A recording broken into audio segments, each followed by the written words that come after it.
In this video, I'll be demonstrating a bind-off method I am calling a roped cable bind-off.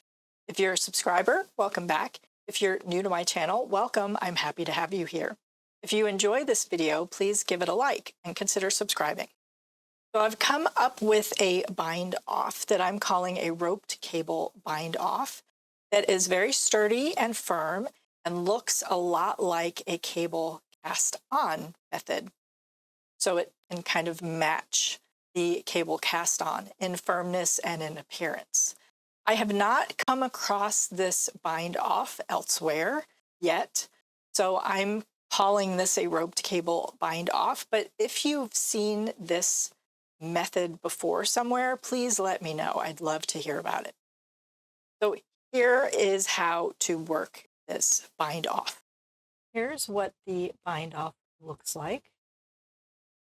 Looks like a roped cable. This is a very firm bind off that has a little bit of bulk to it. By comparison, here is a cast on. This is a cable cast on, and the yarn was held double during the cable cast on, which creates a roped look. And we shall compare cast on edge to the bind off edge. Not 100% an exact match, but it's fairly close. And it is matched in firmness. Because this is such a firm bind off, it's helpful to go up a needle size when working this.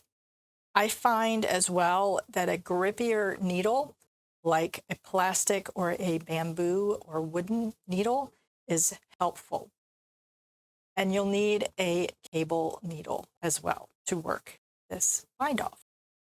To begin, we cast one extra stitch on to this left-hand needle by using a backwards loop. So I just bring up a loop. So I twist the yarn and place it on like a half hitch right there, one extra stitch. Now using my larger needle, I knit one, I slip one stitch to a cable needle and hold to the back. This is a fiddly bind off. So with the yarn in front of that cable needle, I slip the next stitch knitwise and then knit these both together through the back loops. I slip this stitch back to the left-hand needle, move the yarn behind the cable needle, and slip that stitch on the cable needle back to the left-hand needle. Now we repeat these steps. I will knit one,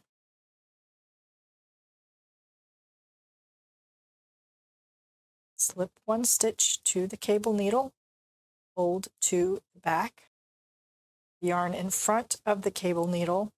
I will slip one knitwise and then knit these two stitches through the back loops and slip this stitch back purlwise. Now my stitch fell off that cable needle. Let me get the stitch back on. I need a larger cable needle, but the yarn moves behind the cable needle and the stitch on the cable needle gets slipped purlwise back to the left-hand needle. Let me find a larger cable needle. All right, so we will keep repeating that series of steps.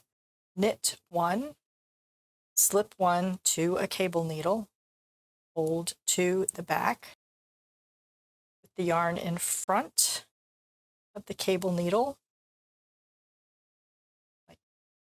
So I will slip one knitwise and knit these two stitches together through the back loops and then slip the stitch back. Now I move the yarn behind the cable needle and slip the stitch back to the left hand needle. Knit one, slip one to the cable needle, hold to the back, slip one knitwise, knit these two stitches together, pass that stitch back, move the yarn behind the cable needle, and slip that stitch. And start to see this happening.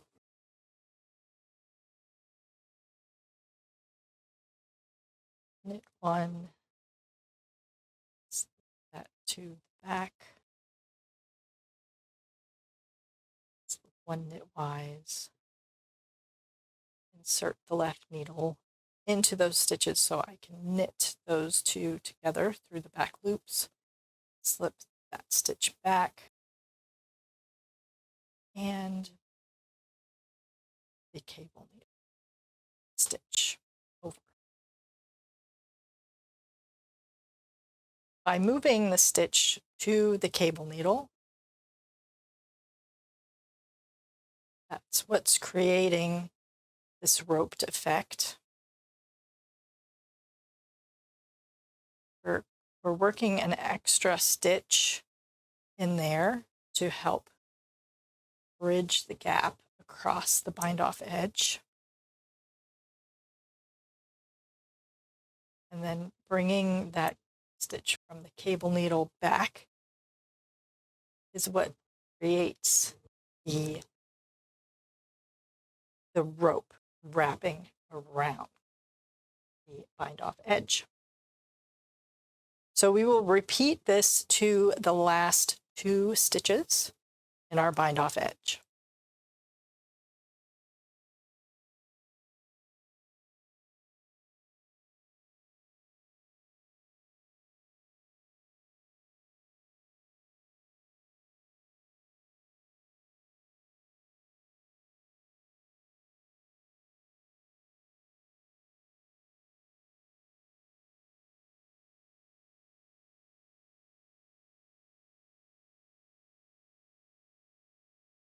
Have a little bit of a looser stitch going here.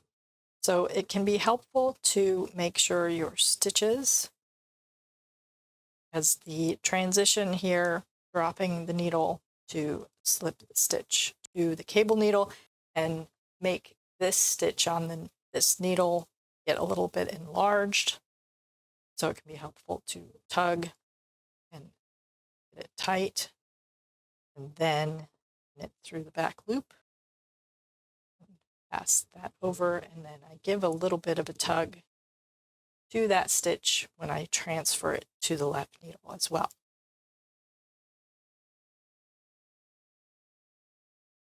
That will help keep these stitches a little bit more evenly sized and even looking.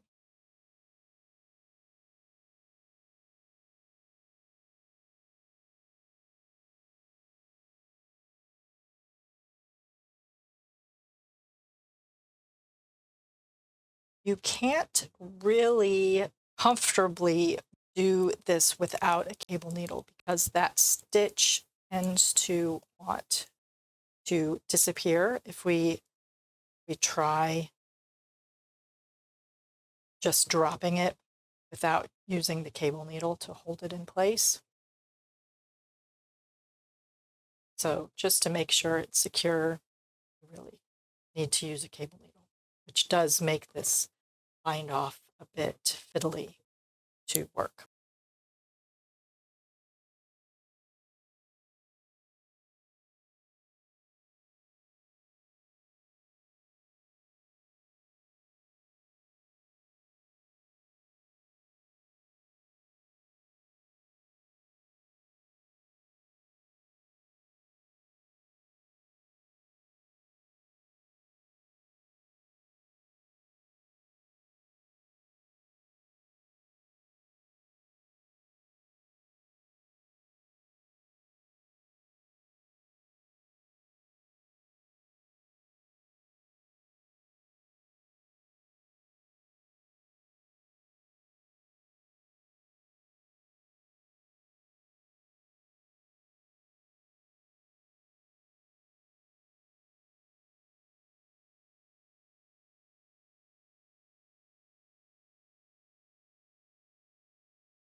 there's the last to the edge, and there's the cable needle stitch. So I have 2 stitches remaining. So I will then just knit 2 together through the back loops to end, without splitting the yarn, like so. I will cut yarn, and I will not thread the tail through this last loop. I will pull that loop up. So there's a little bit of a tail here, loop. So when you weave in your ends, you'll want to tack this down and then weave the end in to the wrong side of the.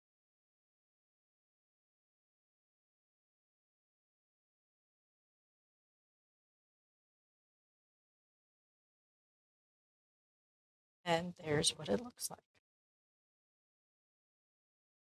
As I said, it's very firm. There is no stretch to this bind off.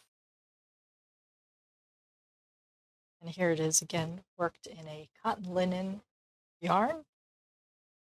No stretch whatsoever. Very firm. So that's what I'm calling a roped cable bind off. I hope this was helpful. Don't forget to like and subscribe. And thank you so much for watching.